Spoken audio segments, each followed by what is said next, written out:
모든 일을 그의 뜻에 결정대로 일하시는 이의 계획을 따라 우리가 예정을 입어 그 안에서 기업이 되었으니 이는 우리가 그리스도 안에서 전부터 바라던 그의 영광의 찬송이 되게 하려 하십니다. 아멘. 오늘도 주님 안에서 승리하는 복되가 되시길 간절히 축원합니다. 늘 자기의 가난한 처지에 불만을 갖고 있던 또 불평을 이루었던 한 청년이 어르신을 찾아가서 물었습니다. 언제쯤 나의 있던 이런 불행이라든지 혹은 또 이 불편함이 해소될 수 있을지를 묻습니다. 그러자 그 어른이 이렇게 노인이 대답합니다. 자네는 이미 대단한 혹은 위대한 재산을 다 갖고 있으면서 왜 불평만 하는가? 라고 이렇게 물었습니다.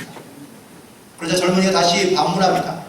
아니, 저에게 그런 재산이 어디 있습니까? 저는 그래서 아무것도 없습니다. 부모로부터 물려받은 재산도 없고 또 내가 가진 재산도 없어서 나는 늘 이 물질 때문에 공부합니다. 라고 이렇게 대답했습니다. 그러자 노인이 다시 한번 그에게 말합니다. 그러면 자네에게 재산이 있는지 없는지 내가 확인시켜 줄 테니 한번 들어보게나. 먼저 자네의 양눈을 내게 주면은 내가 좋은 집을 선물해 주겠네. 라고 이렇게 얘기했습니다. 그러자 이 젊은이가 화를 냅니다. 아니, 눈을 내놓으라고요? 그건 안 됩니다. 그러자 노인이 다시 묻습니다. 그러면은 이번엔 자네의 두 손을 나에게 주게. 그럼 내가 황금을 주겠네. 라고 얘기하자 그 젊은이가 손이요? 손도 안 됩니다. 네, 이거만큼은 드릴 수 없습니다. 라고 이렇게 대답한 것입니다. 그러자 그 어르신이 말합니다. 이보게, 자네는 벌써 두 눈을 볼 수 있고 두 눈을 갖고 있기 때문에 볼 수 있고 또 두 손이 있으니 일할 수 있지 않을까. 이미 벌써 많은 것을 가지고 소중한 것을 갖고 있는데 왜 자네는 갖고 있지 않다고 얘기하는가? 라고 노인이 웃으며 이야기했습니다. 소크라테스는요, 인생의 가치와 행복은 자신의 삶을 소중히 여기는 능력이 있는지에 달려있다고 말해주고 있습니다. 우리는 각자 다 자기에 맞는 운명에 맞도록 살아가고 있다고 생각하며 살아가는 사람들이 많습니다. 그런데 어떤 사람은요, 자기의 운명에 늘 뭔가 안 되는 일이 많기 때문에 늘 이렇게 생각해요. 나는 안 돼. 나는 안 돼. 그러면서 자기에게 다가오는 일들이나 혹은 또 될 만한 일들도 부정적으로 생각하며 살아가는 경우가 많이 있습니다. 여러분들 그거 아십니까? 사람이든 물건이든 욕을 하고 멀리 있게 하면요, 절대로 사람이든 물건이든 물질이든 나에게 절대 가까이 다가오지 않는다는 사실입니다. 예를 들어서 사람에게 이런 썩을 놈, 나쁜 놈, 죽을 놈 뭐 이렇게는 해보세요. 그럼 그 사람이 가까이 다가오겠습니까? 절대로 가까이 다가오지 않죠. 오히려 멀어질 뿐입니다. 물질도 마찬가지라는 겁니다. 물질도 재수 없는 돈, 원수 같은 돈 이러면 절대로 물질도요 나에게 가까이 다가오지 않는다는 겁니다. 좋든 나쁘든 간에 내가 또한 원든 원치 않든 간에 그것을 소중히 여기며 가까이 여기면은요 아무리 나쁜 것이라도 나에게 가까이 다가온다는 사실입니다. 오늘 본문 말씀의 제목으로 제가 운명이라는 주제를 잡았습니다. 혹시 운명에 대해서 어떻게 생각하고 계십니까? 혹은 운명과 인연에 대해서 혹시 어떠한 생각을 가져본 적이 있는가요? 설교의 내용으로 제가 조금 주제를 찾다 보니까 작년 10월 8일자 한국일보의 칼럼에 쓰였던 운명과 인연에 대한 이야기가 있어서 제가 그 이야기를 좀 소개하려고 합니다. 유대계 철학자인 마르틴 부버라는 사람이 쓴 책에 이런 짤막한 내용이 등장합니다. 한 여행자가 길을 가다가 무거운 수레바퀴에 깔려있는 한 농부를 발견하게 되었습니다. 그런데 이 농부를 발견하긴 했지만 자기가 가서 자기 힘으로는 이 사람을 꺼내줄 수 없다는 그런 생각이 들어서 그래서 그냥 포기하고 지나가려고 합니다. 그러자 이 밑에 깔려있던 농부가 그 지나가는 여행객을 불렀습니다. 나 좀 도와주세요! 라고 말하자 이 여행자가 말해요. 나는 해도 안 될 것 같아요. 그래서 저는 그냥 오히려 다른 사람을 불러오는 게 좋겠습니다라고 얘기하자 농부가 화를 내면서 그 사람에게 말합니다. 당신은 아주 잘 할 수 있지만 솔직히 말하면 하고 싶지 않은 거지. 당신의 마음이 내키지 않기 때문 아닙니까? 라고 화를 내자 이 여행자가요 순간 마음에 좀 불편함이 생깁니다. 그래서 그 사람을 돕기로 마음을 먹고 열심히 도우는데 자기 힘으로는 도무지 이 수레를 꺼낼 수가 없습니다. 근데 옆을 보니까 마치 큰 널판지가 있는 겁니다.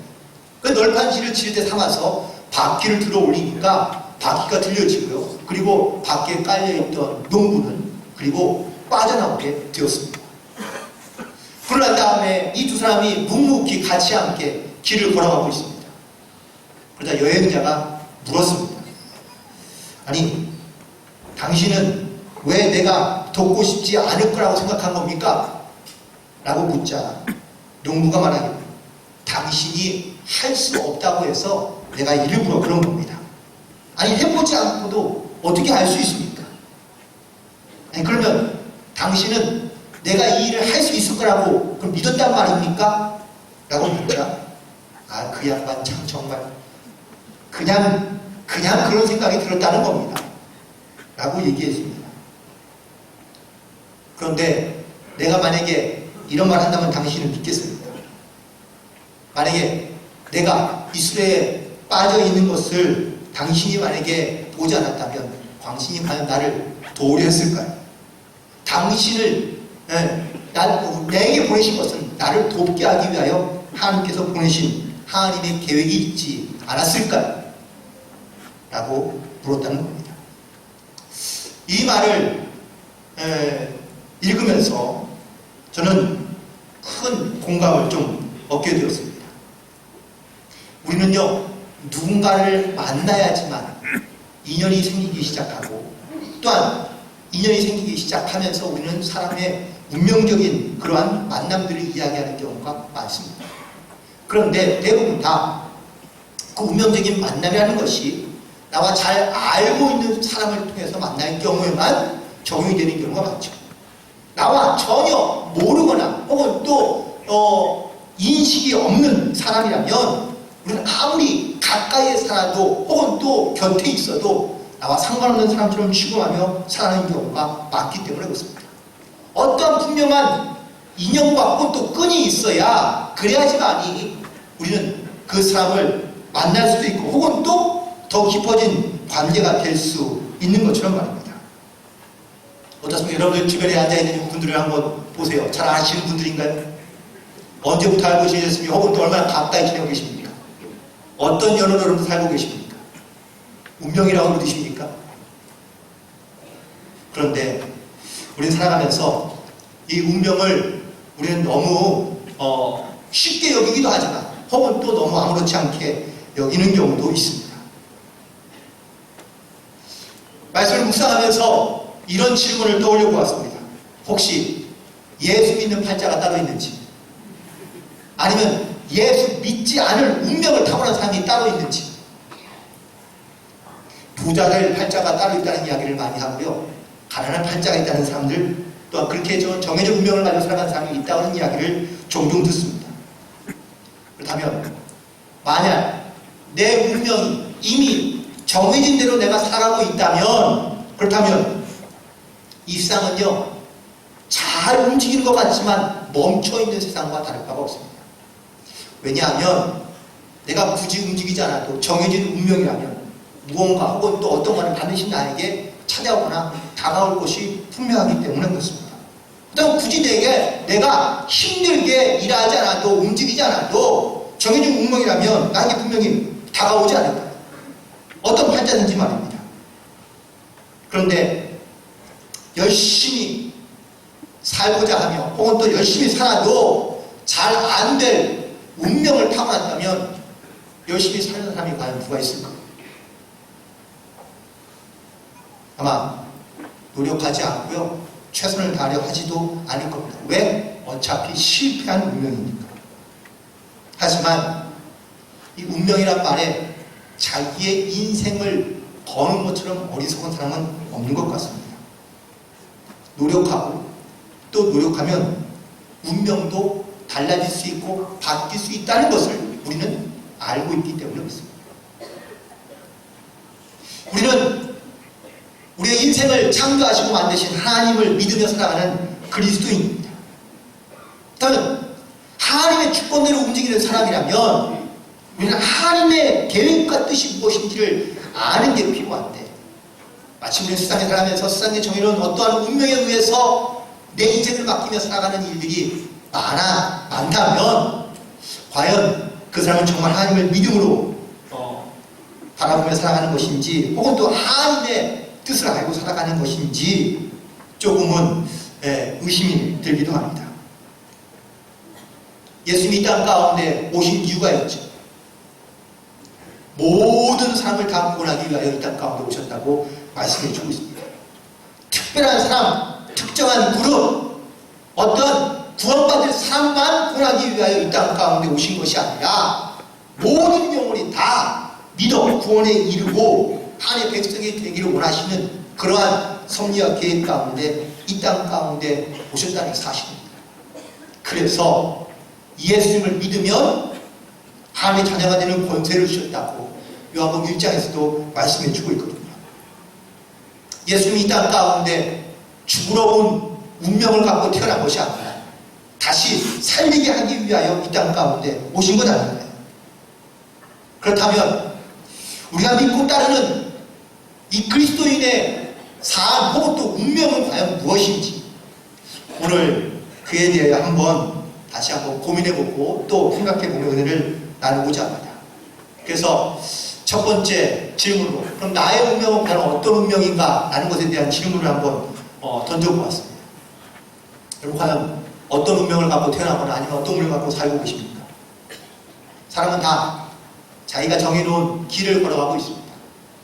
하지만 그 길은 내가 원하는 길 혹은 또 내가 원치 않는 길이라 할지라도 살아갈 수밖에 없는 것이 우리의 현실이라고 말하는 사람들이 많습니다. 그래서 운명론자들은요, 사람의 정해진 운명은 사람의 어떤 힘이나 능력으로는 바꿀 수 없기에 어쩔 수 없이 따라갈 수밖에 없다고 주장하고 말하기도 합니다. 자, 그렇다면 운명론자들의 이야기처럼 내 인생은 정해진 운명을 위해 살고 있다면 여러분 혹시 여러분의 지금 운명에 만족하고 계십니까? 아니면 후회 없이 살고 계십니까? 혹시 이 운명을 바꿀 만한 어떤 기회는 전혀 없는 건가요? 누구라도 속 시원하게 인생의 운명에 대해서 말해줄 사람이 있다면 참 좋을 텐데 아무도 세상에서는 그 운명에 대하여 말해주는 사람이 별로 없습니다. 왜? 정답이 없기 때문에 그렇습니다.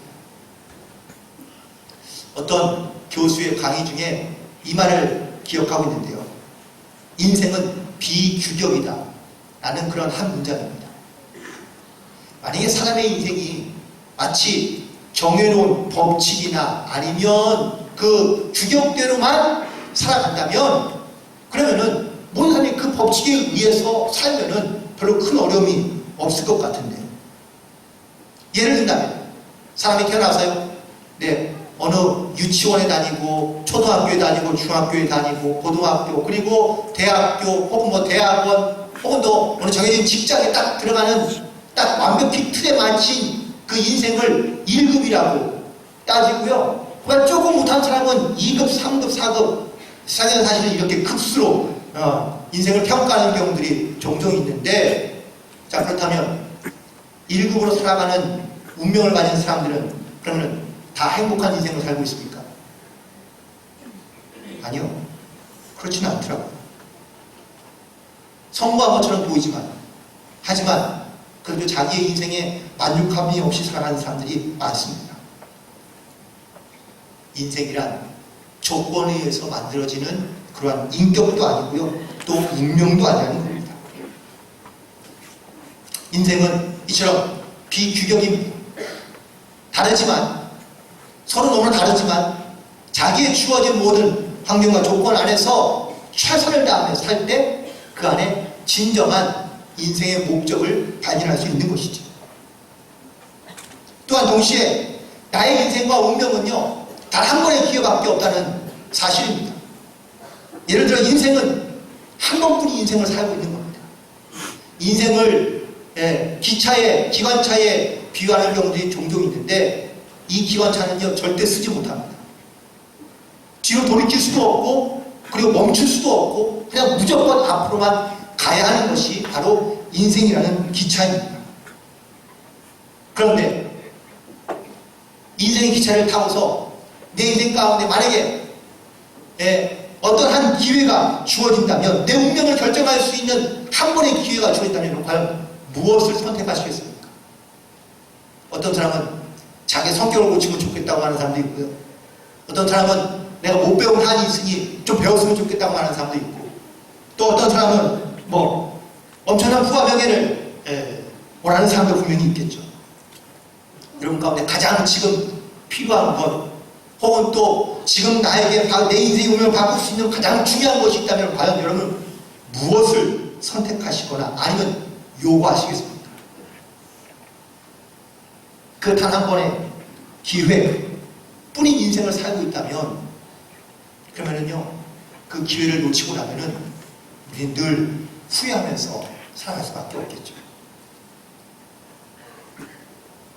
중요한 것은 내 인생에 물론 내 인생의 목표를 내가 세우고 그 목표를 향해 열심히 나아가지만 하지만 많은 사람들은 그것이 운명이 정해져 있어서 그 내 운명의 틀을 벗어나지 못하는 삶을 살고 있다고 말하는 사람들이 많습니다. 운명에 대해서 잘못 이해하고 있으니 출발부터 잘못되어 있으니 사실은 잘못된 방향으로 가고 있는 것입니다. 그래서 오늘 본문에 있는 말씀 가운데 이렇게 말씀하고 있습니다. 모든 일을 그의 뜻의 결정대로 일하시는 이의 계획을 따라 누군가가 아니 하나님이 우리의 인생에 무언가의 계획을 갖고 계시다는 말씀이거든요. 그렇다면 내 인생의 운명은요 내 힘과 혹은 또 내 마음대로 되는 것이 아니라면 누군가의 계획에 의해서 만들어지거나 혹은 또 역사하는 것이라면 그 계획이 무엇인지를 아는 게 중요하지 않을까요? 그래서 우리의 인생의 계획, 그 하나님의 내 인생의 목표를 두고 일하시는 그 하나님의 계획이 무엇인지를 아는 것이 사실 우리가 더 중요한 일일 거라고 믿습니다. 그래서 오늘 말씀에 통하여 우리의 인생의 설계자가 되시는 그 하나님의 계획이 무엇인지를 아는 것이 매우 중요한데 영어 단어로 운명을 데스티니라고 이렇게 표현하고 있습니다. 그런데 이 말을 한국말로 번역하기가 상당히 좀 까다롭습니다. 우리는 이게 데스티니를 운명이라고 이렇게 한국말로는 정해놓고 있긴 한데요. 번역이 되어 있긴 한데 운명이라만 뜻이 있는 것이 아니라 부르심도 있고 소명도 있고 사명도 이제 다양한 의미들을 세울 수 있는데 이 모두가 다 정확한 표현은 아니라고 볼 수 있습니다. 왜냐하면 그 가장 중요한 다른 이유가 우리가 이 데스라는 이 말을 이해할 수 있는 언어적인 문화적인 배경이 아니기 때문에 그렇습니다. 우리가 갖고 있는 언어적인 배경은요 유교와 불교에 의해서 만들어진 언어의 배경입니다. 그러니 기독교적인 하나님의 말씀에 대하여 이야기는 매우 한계가 많습니다. 영어로 데스티니를 영어로 다시 번역해서 좀 표현한다면 이 말에 가깝습니다. God's plan, 하나님의 계획이라는 겁니다. 오늘 11절 본문에서 우리의 인생을 향하여 그의 뜻이 결정하는 대로 일하시는 이의 계획을 따라 우리를 위해 하나님은 특별한 계획을 세우고 계시고 또한 목적을 갖고 있다는 뜻을 말씀해 주고 있습니다. 우리의 삶에는요 하나님의 분명한 계획이 있고 또한 특별한 설계가 있다는 사실을 말해주고 있는데 세상에서는 이것을 운명이라고 표현하는 것이죠. 우리의 삶은 결단코 우연히 만들어진 것이 아닙니다. 혹시 내 삶이 혹은 내 인생이 우연히 어쩌다가 만들어진 것이라고 생각하며 살고 계십니까? 만남도 우연히, 사건도 우연히, 모든 것이 다 우연이라면 그러면은 내 인생에 우연밖에 없는 사건뿐이라면 내 인생의 진짜 목적을 우리가 잃어버리며 살고 있다는 사실입니다. 하나님은 절대로 인생을 또 사람을 우연히 만드지 않았습니다. 하나님의 계획을 가지고 목적을 가지고 사람을 창조하시고 또한 이 세상의 모든 만물을 창조하셨다는 사실입니다. 이 창조주의 설계도를 따라 살아가는 것이 이것이 가장 지혜로운 것이겠죠. 출애굽기 2장에 보면 우리가 잘 알고 있는 모세라는 사람이 등장합니다. 그런데 여러분들 이 모세의 운명은 과연 무엇이었을까요? 그는 원래 히브리 백성으로 태어났습니다. 히브리 백성으로 그 당시에 애굽에 태어났다는 이야기는요, 죽을 수밖에 없는 운명이라는 겁니다. 그런데 부모가 그 나라의 뜻을 거스려서요, 아이를 키우다가 키울 수 없어서 결국은 강가에 이 아이를 흘려보냅니다. 그런데 보세요, 우연히 애굽의 공주가 강가에 나와서 목욕을 하다가 이 모세를 발견합니다. 그리고 그 모세를 건져서 자기의 양자를 삼습니다. 모세라는 이름의 뜻이 무엇인지 아십니까? 물에서 건진 자입니다. 우연히 이런 사건들이 일어났다고 여러분들 혹시 생각하십니까? 이렇게 40년을 이 애굽의 궁정에서 지내다가 사건에 연루가 돼서 결국 그는 광야로 도망치고 갑니다. 그런데 광야에서 또 40년을 지나고 난 나이 80이 되었을 때에 하나님께서 이 모세를 부르십니다. 우연히 시내산에 갔다가 불타는 나무 떨기를 보고 거기서 하나님의 음성을 듣습니다. 그런데 그때 하나님께서 이 모세에게 주신 말씀이 무엇인지 아십니까? 너는 가서 내 백성 이스라엘을 건져내 오라고 말씀하십니다. 그가 맨 처음에 애굽 강가에서 건짐을 받은 자로 이름을 받은 것이 모세입니다. 이제는 나이 80에 대해서 다시 이스라엘 백성들을 건져내려는 하나님의 명령을 따라, 계획을 따라 그가 다시 애굽으로 돌아가게 되는 이 모세의 운명은 과연 우연의 일치일까요? 하나님은 우리의 인생의 설계자이심을 믿으시기 바랍니다. 하나님이 분명한 계획과 목적을 가지고요, 지금도 내 인생에 개입하시고 역사하실 뿐만 아니라 그리고 하나님의 뜻대로 우리를 이끌어가고 있음을 믿으신다면, 또한 믿게 된다면 진짜 하나님의 계획대로 우리가 살게 된다는 사실입니다. 하나님의 계획 가운데는 또 다른 우리 가운데 하나님의 기업이 되기를 원하시는 그러한 모습을 볼 수 있습니다. 기업이란 구약시대에는요, 토지나 가업을 이어받는 상속자를 의미하고 있습니다. 그런데 이것이 신약 시대에 들어오면서 영적으로 조금 의미가 달라지게 된 것은 우리가 하나님 나라의 백성이 되어서 또한 그 나라에 축복된 그러한 백성으로 이 땅 가운데 살아가야 된다는 사실을 암시해주고 또한 말씀해 주고 있습니다. 하나님은 나를 택하시고 나를 부르셔서 나를 왜 하나님의 백성으로 삼으셨는가를 하는 그 하나님의 부르심의 이유를 여러분 과연 어떻게 믿음으로 고백하고 계십니까? 우리는 한 번뿐인 인생을 분명히 살고 있거든요. 그런데 내 인생에 후회 없는 인생을 살려고 한다면 내 인생의 어떠한 목표를 정확하게 이루는 것이 매우 중요한 것 같은데, 그것이 바로 내가 하나님의 자녀이며 또한 하나님의 백성으로서 하나님 나라의 사목자로서 이 땅 가운데 살고 있다는 이 분명한 영적인 목적의식을 우리가 알고 있다면 우리가 이 세상에 살아가면서 무엇을 해야 되는지 더 구체적으로 우리가 깨달아 알 수 있기 때문인 줄로 믿습니다. 마태복음 26장 13절과 마가복음 14장 9절에 보면 한 여인이 등장합니다. 그런데 이 여인이요, 예수님에게 다가와서 자기가 갖고 있던 향유를 붓습니다. 머리에도 붓고 발에도 붓고. 그런데 참 알 수 없는 것은 성경에서 이 여인이 예수님에게 향수를 붓는 이유가 설명되어 있지 않습니다. 이 모습을 본 많은 다른 사람들이 그 여인을 책망합니다. 야, 이 비싼 걸 왜 예수님에게 붓느냐? 잘 팔아서 가난한 사람에게 나눠주는 게 훨씬 더 좋았겠다라고 책망합니다. 근데 예수님은 반대로 말씀하십니다. 이 여인이 나의 장사를 위해 준비한 것이라고 말씀하시고, 복음이 전파되는 곳마다 이 여인이 행한 일도 전파될 것이라고 말씀해 주십니다. 결국은 예수님은 이 여인의 행동이 얼마나 의미 있는 행동이며 귀한 것이었는지를 말씀해 주고 있는 거거든요.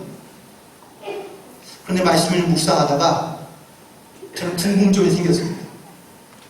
이 여인의 이름이 없어요. 이렇게 귀한 일을 하고 이렇게 의미 있는 일을 한 여인이라면, 그러면 성경에 그 이름 석자 기록되어지면 좋지 않을까요? 근데 놀랍게도 이 여인은 이름이 없습니다. 그러면서 이런 질문도 함께 생겼습니다. 과연 이 여인은 하나님의 나라를 유업으로 받았을까? 하나님의 나라의 기업을 상속자로서 그녀가 과연 들어갔을까? 라고 제가 여러분에게 묻는다면 여러분은 과연 어떻게 대답하시겠습니까? 고개를 끄덕이며, 그래, 이 여인은 분명히 아마 하나님 나라의 기업으로 상속자로서 하나님 나라에 들어갔을 것이라고 생각합니다. 세상에서는 그녀의 이름은 기록되지는 않았지만 하나님의 나라 갔을 때는요, 분명히 아마 그녀의 이름이 불려졌을 겁니다. 그러면서 제 스스로에게 묻게 됩니다. 나는 과연 하나님 나라의 상속자입니까? 우리 이 땅에 살아가면서 내 이름 석자 남기를 좋아합니다. 또 내 이름 석자가 어딘가에 남겨져 있어서 많은 사람에게 기억되기를 원하긴 합니다. 근데 정작 내가 내 이름 석자가 하나님 나라에 과연 기록되어 있는지를 묻는다면 자신 있게 대답할 수 있는 사람이 과연 얼마나 있을까? 하나님이 내 이름을 과연 기억하실까? 그게 두렵고 떨리더라고요. 사람에게 기억되기보다 하나님께 기억되는 이름이 되기를 간절히 소망합니다. 그리고 세 번째 마지막으로 하나님의 기대를 알고 살아가는 것이 중요합니다. 누구나 자기의 인생에 대해 기대감을 가지고 살아가죠. 만약에 내 인생에 대한 기대감이 없다면요, 우리는 세상에 살아가면서 무슨 만족도 없고 기쁨도 없고 소망도 없을 겁니다. 왜? 기대감이 전혀 없으니까. 내 인생에 무언가 기대감이 있어야, 그래야 뭔가를 하고 싶은 마음도 있고 혹은 또 뭔가 하고자 하는 그러한 열정도 생기지 않겠습니까? 그런데 내 인생에 대한 기대감이 없다면 우리는요, 좌절과 그리고 불평뿐이겠죠. 그럼 과연 하나님에 대한 어떠한 기대감을 갖고 살고 계십니까? 하나님 나라에 대한 기대감은 갖고 계십니까? 동시에 하나님은 나에게 어떠한 기대를 갖고 계십니까? 하나님이 분명히 계획을 세우시고 목적을 가지고 우리 가운데 말씀하시고 일하시길 원하시는데, 나는 하나님의 기대하는 전혀 상관없는 일을 하면서 살아가고 있다면, 나도 역시 하나님에 대하여 기대감이 없이 살아가긴 하겠지만 하나님도 역시 나에게 그 기대감이 없이 살아가고 있다면 과연 우리는 이 땅에서 무엇하며 살고 있는가 하는 그런 질문이기도 합니다. 손하나교회 고성중 목사가 쓴 데스니라는 책에 짤막한 내용이 하나 있습니다. 그는 어려서부터 교수가 되고 싶어 했습니다. 실질로 그는 미국 UC 버클리에서 수학 박사학위를 받은 재원이기도 합니다. 그런데 그에게는요, 핸디캡이 하나 있습니다. 그는 말 더듬는 병입니다. 말 더듬이가 있어서요, 사람 앞에 서는 것이 두렵고, 또 어디 가서 강연을 하거나 아니면 또 강의를 하거나 설교를 하려고 하면 이것이 늘 불안해서, 그래서 그는 공부를 하긴 하지만 사실 학자가 되기는 원했지 교수가 되거나 아니면 말하는 강연자가 되기는 원치 않았다는 겁니다. 그래서 그런 수학을 전공한 이유도 굳이 말이 필요 없는 그러한 학문이니까. 그래서 일부러 수학을 전공했다는 그러한 자기의 자조적인 어떤 이러한 말도 있습니다. 드디어 학위를 다 마치고 난 다음에 한국에 돌아왔는데, 한국에 돌아온 이유는요, 그가 국비장학생으로 가서 공부를 했기 때문에, 국비장학생으로 간 사람은 반드시 3년은 한국에 돌아와서 일을 해야만 합니다. 이게 조건이에요. 그래서 공부를 다 마치고 난 다음에 한국에 와서 3년을 이제 일을 해야 되는데, 그런데 그가 이제 미국에 있을 때부터 알던 목사님이 교회를 개척을 해서 그 교회에 출석을 하게 되었습니다. 그런데 출석한 지 몇 달이 지났을까? 갑자기 목사님이 미국으로 그냥 다시 돌아가 버렸습니다. 그리고 그 남아있는 그 교인들, 아무도 그 교회를 누가 할까 아무도 생각을 못하고 있을 때에 어떤 한 사람이 그 고성준 박사에게 찾아와서 선교사님이라는 말씀을 들었는데 혹시 그 말씀을 증거해 줄 수 있냐고 이렇게 묻더라는 겁니다. 그런데 자신이 없어서 혹시라도 설교하다가 말을 많이 더듬을까봐, 그러다가 결국은 기도하다 결국은 하나님의 계획하신 대로 지로 순종을 하며 나아가는데, 그렇다면 과연 그의 가장 큰 장벽이었던 이 말더듬이 병은 어떻게 되었을까요? 놀랍게도 강단에 처음 서서 설교하는 그날부터 이 병은 사라지게 되었다는 겁니다.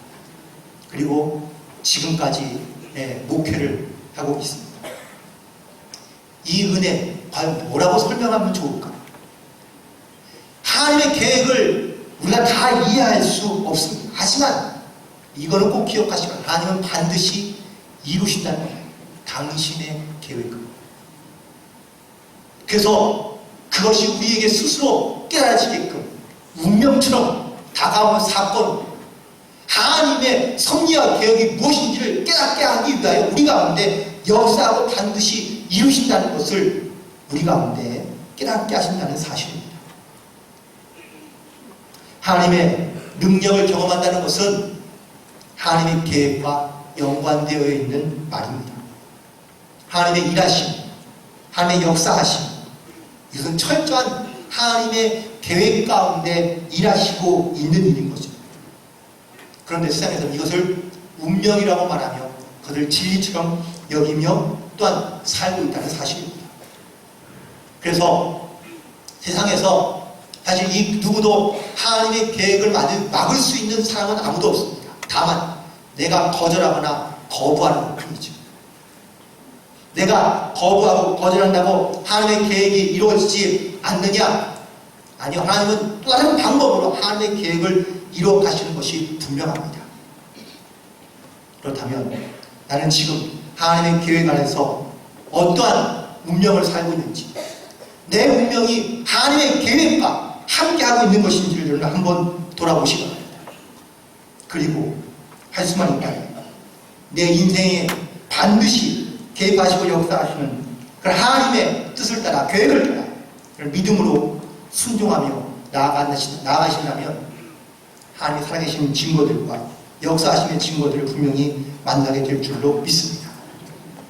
이 운명을 따라 하나님의 계획하심 안에 오늘도 믿음으로 순종하며 우리 달라진 운명으로 하나님의 영광을 돌며 살아갈 수 있는 그런 저와 여러분이 되기를 주님의 이름으로 간절히 축원드립니다. 기도하시겠습니다.